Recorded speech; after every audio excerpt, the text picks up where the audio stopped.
हाय बच्चों, जय हिंद। आज हम लोग पढ़ने वाले हैं वेक्टर। तो हम लोग पढ़ रहे हैं बायोटेक्नोलॉजी। बायोटेक्नोलॉजी का पहला chapter principle and process of biotechnology, जिसमें से हम लोग एंजाइम तक पढ़ चुके हैं। लास्ट हम लोगों ने पढ़ा था रेस्ट्रिक्शन एंजाइम। तो उसमें भी हम लोग पढ़ रहे हैं tools and techniques involve in the recombinant DNA technology. हम लोग रिकॉम्बिनेंट डीएनए टेक्नोलॉजी का टूल्स पढ़ रहे हैं। टूल्स में हम लोगों ने पहला टूल्स पढ़ा है एंजाइम। आज हम लोग बात करेंगे दूसरे टूल्स की। तो दूसरा सबसे इंपॉर्टेंट टूल्स या जो हथियार है, जो औजार है, वो है वेक्टर। तो वेक्टर के सहायता से ही हम जीन को होस्ट सेल तक ट्रांसफर करते हैं। तो आज हम उसी वेक्टर के बारे में पढ़ने वाले हैं, जिसके ऊपर जीन लद करके होस्ट सेल तक पहुंचता है। उसी वेक्टर की खासियत के बारे में आज हम लोग पढ़ने वाले हैं। तो सबसे पहले हम बात कर सकते हैं। तो vector is nothing, this is called as a vehicle. यह साधन का काम करता है, कहने का मतलब यह मोटर का काम करता है, या आप कर सकते हो यह गाड़ी का काम करता है, गाड़ी का काम करता है। ठीक, एक व्हीकल का काम करता है। इसके ऊपर जीन सवार होकर के होस्ट सेल तक पहुंचता है। तो वेक्टर इज नथिंग, ये डीएनए का ही बना हुआ एक फ्रेगमेंट होता है। डीएनए का ही एक छोटा सा फ्रेगमेंट होता है। तो वेक्टर की अगर हम बात करें तो वेक्टर कैरी द जीन, इसका यूज जीन ये जीन को कैरी करता है, कहने मतलब जीन को लाद के ले जाता है। तो vector transfer the gene into the host cell. तो ये होस्ट सेल में जीन को ट्रांसफर करने में यूज किया जाता है। जैसे मान लें ये है जीन, तो this is called as the gene. कोई जीन है और मान लेते हैं ये है वेक्टर, तो this is called as the vector. ये वेक्टर है, तो इसको हम वेक्टर कहते हैं। और इसी वेक्टर के ऊपर इस जीन को हम ऐड कर देते हैं, इस जीन को हम लाद देते हैं, कहने मतलब इस वेक्टर के ऊपर इस जीन को हम ऐड कर देते हैं। और अब यह वेक्टर इस जीन को इस सेल तक पहुंचाएगा, इस सेल के अंदर ले जाएगा। तो यह सेल है और जो है इस पे सेल है, सेल के अंदर यह वेक्टर इस जीन को ले जाने का काम कर रहा है। तो वेक्टर का मात्र इतना काम होता है, यह जीन को सेल के अंदर ले जाएगा और ये सेल के अंदर जाने के बाद सेल्फ रेप्लिकेट कर जाता है। कहने का मतलब ये अपनी कार्बन कॉपी बनाता है, जिस कारण से इस जीन की संख्या भी बढ़ने लगती है। जैसे जैसे वेक्टर बढ़ेगा वैसे वैसे जीन भी बढ़ेगा, क्योंकि ये जीन इसी वेक्टर के ऊपर लदा है। आगे हम बात करते हैं। तो vector is nothing, this is the small fragment of DNA. ये डीएनए का ही एक छोटा सा फ्रेगमेंट है, स्मॉल फ्रेगमेंट ऑफ डीएनए। हम कह सकते हैं vector is nothing, this is the small fragment of DNA. ये डीएनए का ही एक छोटा सा फ्रेगमेंट है। इसको हम कह सकते हैं this is extra chromosomal part of DNA. ये डीएनए का this is the extra chromosomal part of DNA. ये आप कह सकते हैं this is the extra chromosomal part of DNA.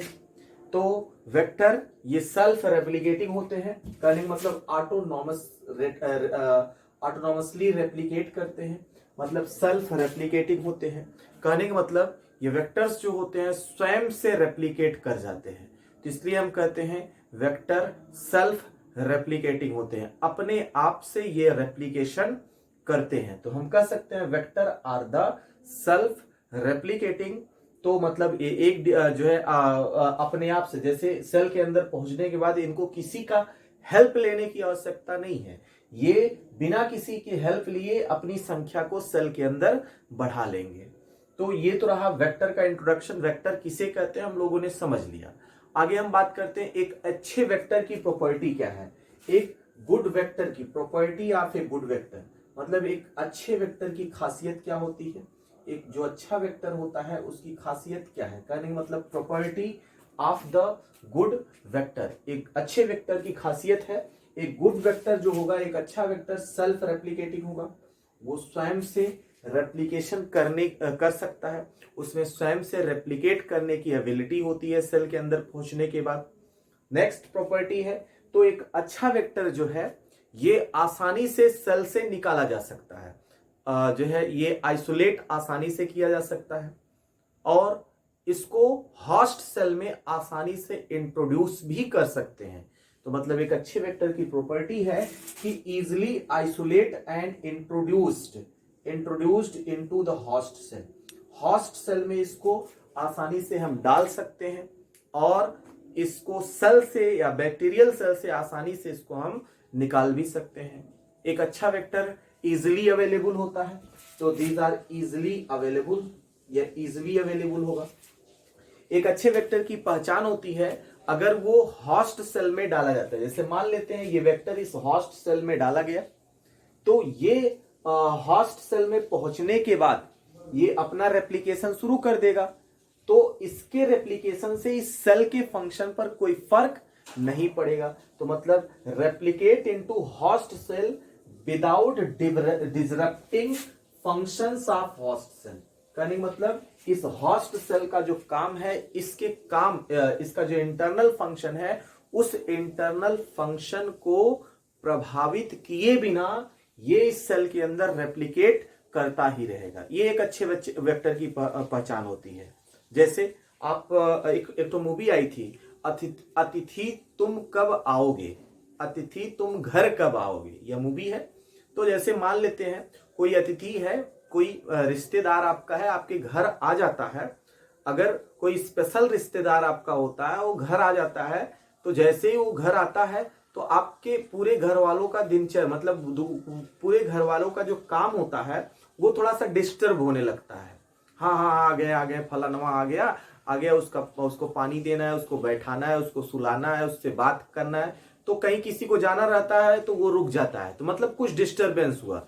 लेकिन अगर कोई जो है आपका रिश्तेदार, जैसे मामा टाइप का रिश्तेदार है ना, तो आपके यहाँ आ गया, तो जो है उनके आने से आप पूरे और जो घर वाले हैं उनके ऊपर बहुत ज्यादा कोई फर्क नहीं पड़ने वाला है। जैसे फूफा आ गए तो जो है, लेकिन अगर जीजा आएंगे तो फर्क पड़ेगा। लेकिन अब फिलहाल वो बात अलग है, कभी जो है जीजा ही फुफ्फा जाके बनते हैं, इन फुफ्फा आए तो बहुत ज्यादा कोई फर्क नहीं पड़ने वाला है दूसरे मेंबर्स के ऊपर घर के। तो आप कर सकते हैं। तो वेक्टर इस सेल के अंदर जाने के बाद अपना भी काम कर लिया, लेकिन इस सेल के फंक्शन पे कोई प्रभाव नहीं डाला, मतलब उसके फंक्शन को कोई डिस्टर्ब नहीं किया। तो एक अच्छे वेक्टर की पहचान होती है। एक अच्छा वेक्टर सिंगल होस्ट सेल में मल्टीपल कॉपी बना सकता है। मतलब ये सेल एक ही है, इसमें लाखों हजारों कॉपी एक साथ बना सकता है। एक अच्छे वेक्टर की यही पहचान होती है। तो form the multiple copy in single host cell. एक होस्ट सेल में कई कॉपी बना सकता है, मतलब हजारों कॉपी बना सकता है सिंगल होस्ट सेल में। तो हमने सीखा एक अच्छे वेक्टर की क्या प्रॉपर्टी होती है। नेक्स्ट हम बात करते हैं एक अच्छे वेक्टर की खासियत होती है, उसमें तीन साइट होते हैं। तो एक गुड वेक्टर हैविंग 3 साइट। तो एक अच्छे वेक्टर के पास 3 साइट होते हैं। तो पहला साइट होता है ओरी साइट, इसी को हम कहते हैं ओरिजिन ऑफ रेप्लिकेशन या रेप्लिकॉन। और दूसरा होता है सेलेक्टेबल मार्कर, और तीसरा होता है क्लोनिंग साइट। एक अच्छे वेक्टर में ये 3 साइट होते हैं। तो सबसे पहला है ओरी साइट। ओरी साइट क्या है? सिंपली हम कह सकते हैं वह साइट जहां से वेक्टर रेप्लिकेट करना शुरू करता है, तो उस साइट को हम ओरी साइट के नाम से जानते हैं। तो आप कह सकते हो पॉइंट वेयर रेप्लिकेशन स्टार्टेड। वह पॉइंट जहां से वेक्टर रेप्लिकेट करना शुरू करता है, उस पॉइंट को हम कहते हैं ओरी साइट। तो वह पॉइंट जहां से वेक्टर रेप्लिकेट करना शुरू करेगा, उसी साइट को हम कहते हैं ओरी साइट। अच्छा, दूसरा साइट होता है सेलेक्टेबल मार्कर। तो सेलेक्टेबल मार्कर की अगर हम बात करते हैं, तो दूसरा एक अच्छे वेक्टर में दूसरा साइट जो होगा वो सेलेक्टेबल मार्कर होगा। तो सेलेक्टेबल मार्कर क्या होता है, इसकी हम बात कर लेते हैं। तो selectable marker is the site, vector में प्रेजेंट वह साइट है जहां पर एंटीबायोटिक्स रेसिस्टेंस जीन लगे होते हैं। तो selectable marker contains antibiotic resistance gene. तो selectable marker contains antibiotic resistance gene. तो सेलेक्टेबल मार्कर पर एंटीबायोटिक रेसिस्टेंस जीन लगे होते हैं। तो सेलेक्टेबल मार्कर पर एंटीबायोटिक्स रेसिस्टेंस जीन लगे होते हैं। तो जो सिलेक्टेबल मार्कर होता है ये जो ट्रांसफॉर्मेंट होते हैं उनको सेलेक्ट करता है, ट्रांसफॉर्मेंट के ग्रोथ को परमिट करता है, लेकिन जो नॉन ट्रांसफॉर्मेंट हैं उनके ग्रोथ को यह इनहिबिट करता है। कहने का मतलब ये सिलेक्शन का भी काम करेगा, selection of transformant and non transformant. आगे चल करके हम सीखेंगे ट्रांसफॉर्मेंट किसे कहते हैं और नॉन ट्रांसफॉर्मेंट किसे कहते हैं, लेकिन अभी के लिए हम इतना जानते हैं कि सिलेक्शन, इसका काम होगा selection, selection of transformant and non transformant, non transformant ये ट्रांसफॉर्मेंट और नॉन ट्रांसफॉर्मेंस का सिलेक्शन करता है। मतलब ये ट्रांसफॉर्मेंट को के ग्रोथ को परमिट कर देता है और जो नॉन ट्रांसफॉर्मेंट है उनको ग्रो नहीं होने देगा। तो इसका काम सिलेक्शन हो गया। इसके और भी फंक्शन है, तो ये जब हम प्लाज्मिड वेक्टर पढ़ेंगे तब जाकर के इसके डिटेल हम आपको बताएंगे। आगे हम बात करते हैं क्लोनिंग साइट। क्लोनिंग साइट की हम बात करते हैं तो क्लोनिंग साइट किसे कहते हैं, तो आप सिंपली डिफाइन कर सकते हैं what is the cloning site. कह सकते हैं वेक्टर पर प्रेजेंट वह जगह जहां पर किसी नए जीन को हम इंसर्ट करते हैं, या आप ऐसे कह लो वेक्टर पे प्रेजेंट वह जगह जहां से उस वेक्टर को रेस्ट्रिक्शन एंजाइम द्वारा काटा जाता है। जहां से भाई एंजाइम काटा जाए, एंजाइम के द्वारा जहां से कोई चीज काटा जाएगा वहीं पे तो जोड़ा जाएगा। जैसे रस्सी है, रस्सी जहां से टूटेगा वहीं से दूसरे रस्सी को जोड़ सकते हैं ना। तो जैसे मान लीजिए ये चीज ऐसे है तो ये फिक्स है, तो इसको अगर हम यहां से ऐसे तोड़ देंगे तो इसी पॉइंट से हम इसको जोड़ेंगे ना। तो ये तीसरा चीज जोड़ना है तो इसी पॉइंट से हम इसमें जोड़ेंगे ऐसे। तो इस तरह से आप कह सकते हैं कि cloning site is the site where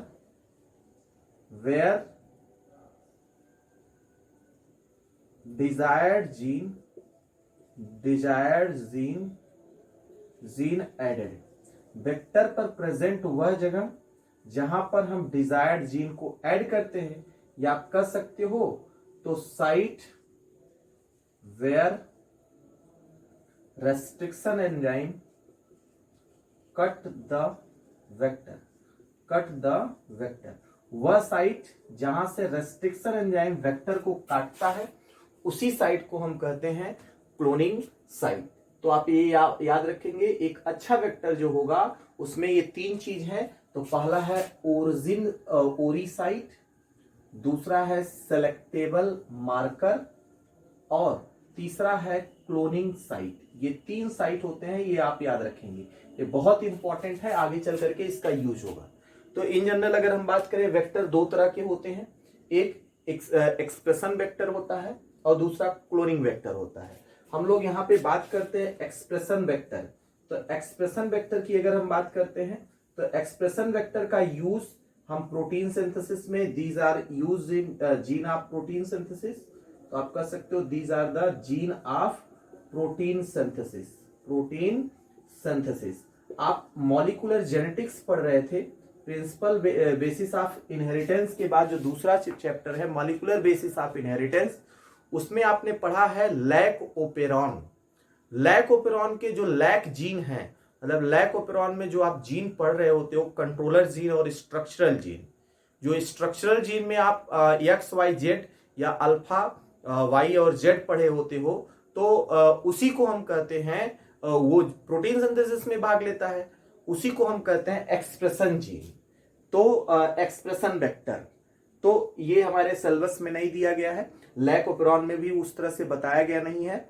तो इस तरह से बस इसको ऐसे ही याद रखेंगे। दूसरा है क्लोनिंग वेक्टर, इसी के बारे में हमारे यहाँ दिया गया है। क्लोनिंग वेक्टर मतलब ऐसा वेक्टर जो क्लोनिंग एक्सपेरिमेंट में यूज होता है, ऐसे वेक्टर को हम क्लोनिंग वेक्टर कहते हैं। जैसे इस तरह के बहुत सारे वेक्टर हैं जिसको हम क्लोनिंग वेक्टर कहते हैं। पहला हो गया आपका प्लाज्मिड वेक्टर, दूसरा हो गया बैक्टीरियोफेज वेक्टर, तीसरा हो गया लेम्डा फेज वेक्टर, चौथा हो गया कॉस्मिक वेक्टर, पांचवा हो गया फेजमिड वेक्टर और सातवां हो गया जंपिंग जीन।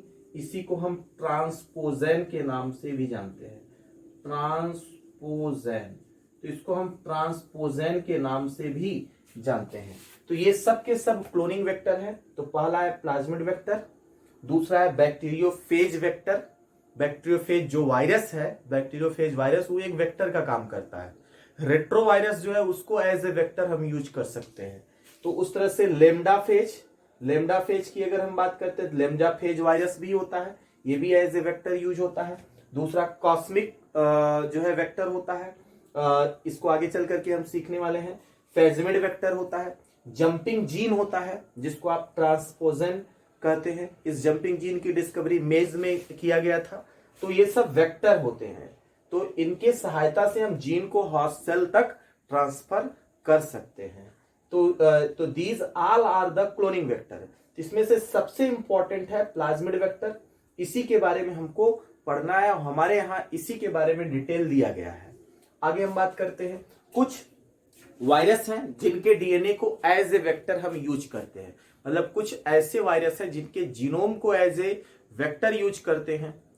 प्लांट सेल में जीन को ट्रांसफर करने के लिए, एनिमल सेल में जीन को ट्रांसफर करने के लिए। तो ऐसे कौन कौन से वायरस हैं जिनको एज ए वेक्टर हम यूज करते हैं प्लांट सेल या एनिमल सेल में जीन ट्रांसफर करने के लिए? तो सिंपली हम कह सकते हैं viral DNA used as a vector in plant and animal. तो प्लांट और एनिमल में, प्लांट्स और एनिमल में जीन को ट्रांसफर करने के लिए, प्लांट और एनिमल में जीन को ट्रांसफर करने के लिए किस किस वायरस का यूज किया जाता है? तो हम बात कर लेते हैं एडिनो वायरस। आप नाम सुने होंगे। पहला है एडिनो वायरस, दूसरा है हर्पीज वायरस और तीसरा है रेट्रो वायरस। ये तीन वायरस हैं। इनको एज ए वेक्टर यूज करते हैं जीन ट्रांसफर करने के लिए फॉर द जो है for in the animal cell. तो ये क्या करते हैं? Transfer the gene, used in transfer the gene in animal cell, animal cell. तो एनिमल सेल्स में इसको हम जो है एनिमल सेल्स में इसको हम ट्रांसफर करने के लिए यूज करते हैं, जीन को ट्रांसफर करने के लिए। तो 2019 में यह क्वेश्चन पूछा गया है, रेट्रोवायरस।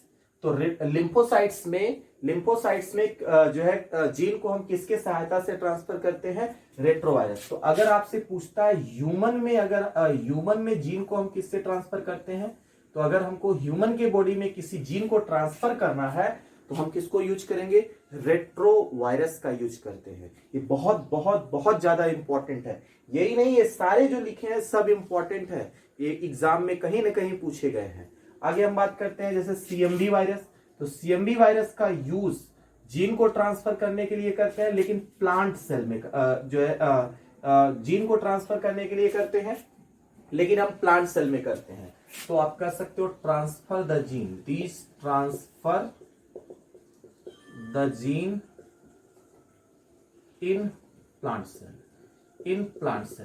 तो ये प्लांट सेल में जीन को ट्रांसफर करने के लिए इसको यूज करते हैं सीएमवी वायरस। अच्छा, दूसरा है SV40 की अगर हम बात कर ले तो SV40 इसका पूरा नाम है सिमियन SV40 सिमियन वायरस। मतलब जो है SV40 का यूज हम जीन को ट्रांसफर करने के लिए करते हैं माउस सेल में, used in mice cell, mouse.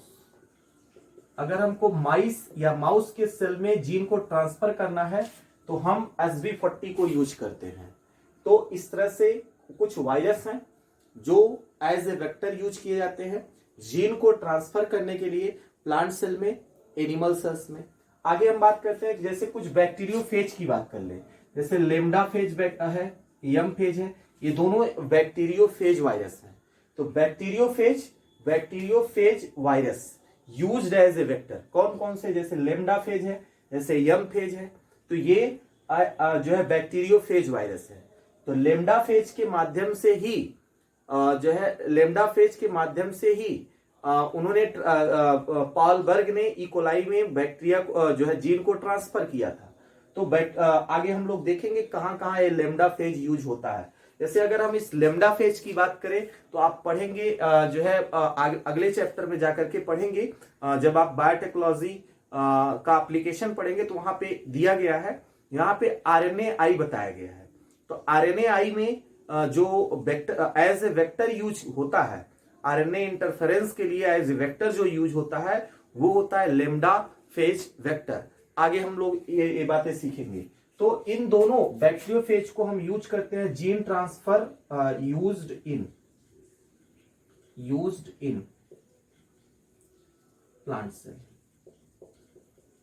Cell for gene transfer. तो जीन को ट्रांसफर करने के लिए इनका यूज करते हैं। अगर प्लांट सेल में हमको जीन ट्रांसफर करना है तो हम इन दोनों वेक्टर का यूज कर सकते हैं, इन दोनों बैक्टीरियोफेज को हम यूज कर सकते हैं। आगे हम बात करते हैं ऐसे कौन कौन से बैक्टीरिया हैं जिनके जीनोम को या जिनके डीएनए को एज ए वेक्टर यूज करते हैं।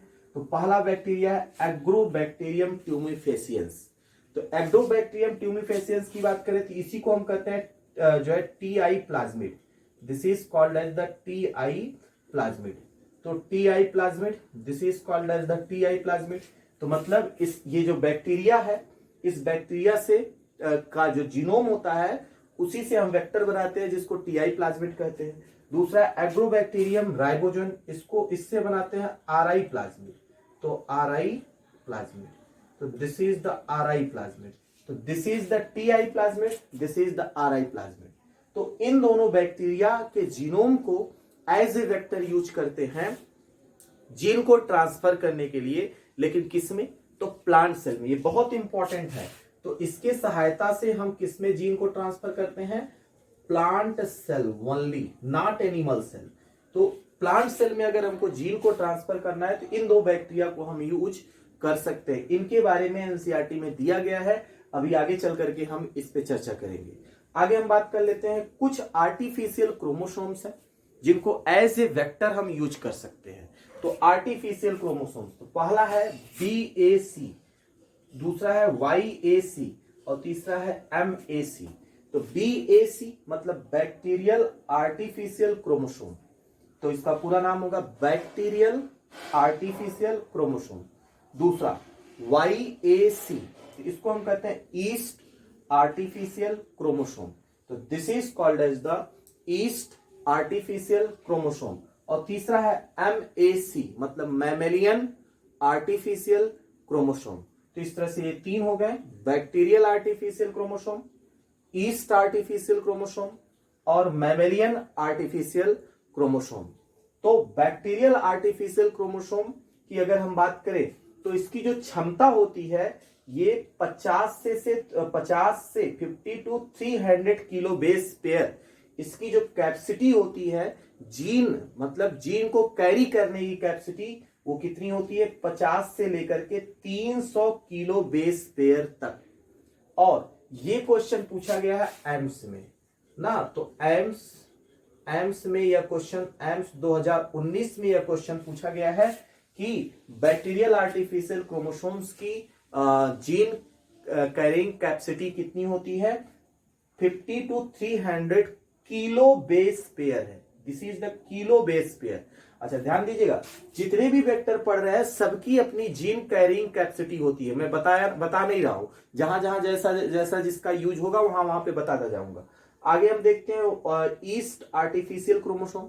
तो इसकी कैरिंग कैपेसिटी होगी, इसकी कैपेसिटी होगी 1000 से 2500 किलो बेस पेयर।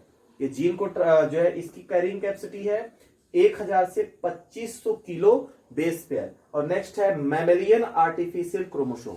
तो MAC mammalian artificial chromosome NCERT में नहीं दिया है, ये दोनों दिए हैं, बैक्टीरियल आर्टिफिशियल क्रोमोसोम और ईस्ट आर्टिफिशियल क्रोमोसोम। तो मैमेलियन आर्टिफिशियल क्रोमोसोम्स की बात करें तो इसकी कैरिंग कैपेसिटी होगी मोर देन 2000। 2000 कम से कम होगी, 2000 से ऊपर भी हो सकती है। तो मोर देन 2000, मोर देन कर सकते हैं more than 2000 kilo base pair.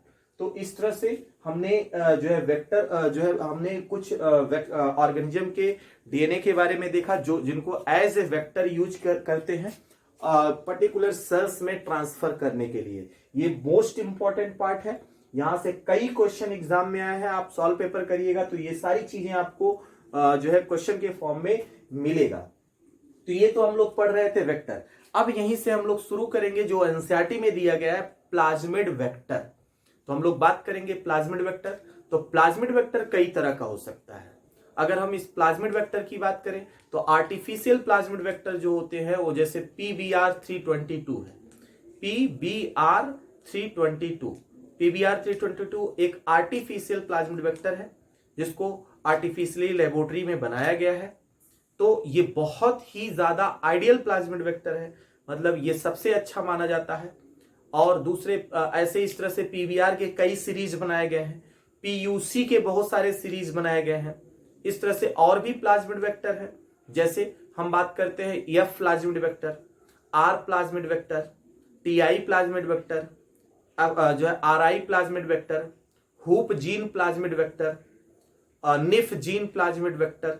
इस तरह से कई तरह के प्लाज्मिड वेक्टर होते हैं जिनके बारे में थोड़ा थोड़ा सा जानकारी हम लोग लेंगे जितना एनसीईआरटी में दिया गया है। तो एनसीईआरटी में इन सब के बारे में इधर उधर करके दे दिया गया है, जैसे नाइट्रोजन जो है निफ जीन प्लाज्मिड के बारे में दे दिया गया है नाइट्रोजन फिक्सेशन वाले चैप्टर में, मतलब प्लांट फिजियोलॉजी के सेकेंड चैप्टर में दे दिया गया है जहां नाइट्रोजन फिक्सेशन पढ़ाया गया है। तो इन सारी पॉइंट को एक जगह पे हम कलेक्ट करके सीखेंगे। जैसे हुप जीन प्लाज्मिड, इसके बारे में एनसीईआरटी ने दिया नहीं है लेकिन क्वेश्चन एग्जाम में आया है इस पे। तो आगे हम बात कर लेते हैं। तो अगर हम इस प्लाज्मिड वेक्टर की बात करें तो इसकी डिस्कवरी जो है विलियम हेज और लैडरवर्ग नाम के साइंटिस्ट ने किया था, लेकिन जो PBr320 था इसकी डिस्कवरी बोलिवर रोड्रिग्यूज नाम के साइंटिस्ट ने किया था। हम आगे चल करके प्लाज्मिड वेक्टर में नेक्स्ट वीडियो में पढ़ेंगे कि प्लाज्मिड वेक्टर क्या है, कैसे इसका स्ट्रक्चर है, ये कैसे काम करता है, और सबसे बड़ी चीज जो सबसे टेक्निकल चीज है ट्रांसफॉर्मेंट क्या है, नॉन ट्रांसफॉर्मेंट है क्या है, रिकॉम्बिनेंट क्या है, नॉन रिकॉम्बिनेंट क्या है, ब्लू कलर की कॉलोनी में क्या होगा। तो इस तरह से इन सब चीजें बहुत इंपॉर्टेंट है, यहां से क्वेश्चंस भी बनते हैं तो हम लोग वहां पे सीखेंगे। अच्छा, वेक्टर्स से की अगर हम बात करें, वेक्टर्स में 2013 से लेकर के 2020 तक क्वेश्चन पूछा है और हर साल कोई ना कोई क्वेश्चन पूछता है, या तो वेक्टर के ऊपर पूछता है या तो प्लाज्मिड वेक्टर के ऊपर पूछता है। अभी रिसेंटली 2018 में पूछा गया कि लिम्फोसाइट्स में जीन को ट्रांसफर करने के लिए किस वेक्टर का यूज करते हैं। तो लिम्फोसाइट एनिमल्स में होता है तो किस वेक्टर का यूज करते हैं, दिस इज द रेट्रोवायरस, तो रेट्रोवायरस का यूज करते हैं। इस तरह से हर साल इस वेक्टर पे एक क्वेश्चन आना तय है, ये श्योर है, ये 100% श्योर है। तो आगे हम लोग सीखने वाले हैं plasmid vector. Thank you, take care, जय हिंद।